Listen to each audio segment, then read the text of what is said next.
திருப்பத்தூர் விபத்து தொடர்பாக பிரதமர் மோடி இரங்கல் தெரிவித்திருக்கிறார். விபத்தில் உயிரிழந்தோர் குடும்பத்திற்கு ஆறுதல் தெரிவித்ததோடு தலா 2 லட்சம் ரூபாய் வழங்கப்படும் எனவும் தெரிவித்திருக்கக்கூடிய நிலையில் விபத்தில் காயமடைந்தோருக்கு தலா 50,000 வழங்கப்படும் என பிரதமர் மோடி அறிவித்திருக்கிறார். சிவகங்கை மாவட்டம் திருப்பத்தூரில் அரசு பேருந்துகள் மோதிய விபத்தில் 11 பேர் பலியான சம்பவத்தில் பிரதமர் மோடி தன்னுடைய இரங்கலை பதிவு செய்திருக்கும் அண்மை செய்தியை நாம் பார்த்து வருகிறோம். விவரங்களை செய்தியாளர் வெங்கட்ரமணன் வழங்கலாம், கேட்கலாம். வெங்கட், மேலும் விவரங்கள். வணக்கம். சிவகங்கை மாவட்டம் அருகே நகர்ந்த இந்த பேருந்து விபத்துல 11 பேர் உயிரிழந்தது தொடர்பாக பிரதமர் மோடி இரங்கல் தெரிவித்திருக்கிறார்.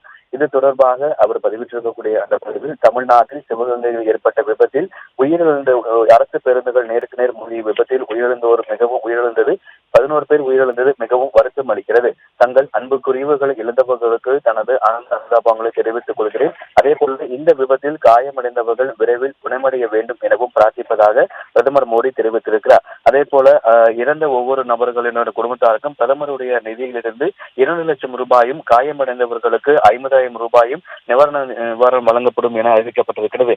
ஏற்கனவே மாநில அரசு சார்பாக நிவாரணம் அறிவிக்கப்பட்டிருக்கக்கூடிய நிலையில தற்பொழுது பிரதமர் மோடி அவர்களும் இந்த சிவகங்கை மாவட்டத்தில் ஏற்பட்ட அரசு பேருந்துகள் நேருக்கு நேர் மோதி 11 பேர் உயிரிழந்தது தொடர்பாக இறந்தவர்களின் குடும்பத்தாருக்கு 2 லட்சம் ரூபாயும், இந்த விபத்தில் படுகாயமடைந்து மருத்துவமனையில் சிகிச்சை பெற்று வருபவர்களுக்கு 50,000 ரூபாயும் வழங்கப்படும் என குறிப்பிட்டிருக்கிறார். உயிரிழந்தவர்களுக்கு இரங்கல்களையும், மருத்துவமனையில் சிகிச்சை பெற்று வருபவர்கள் மீண்டும் தற்பொழுது அவர்கள் விரைவில் குணமடைய வேண்டும் என பிரதமர் மோடி அவர்கள் தெரிவித்திருக்கிறார்.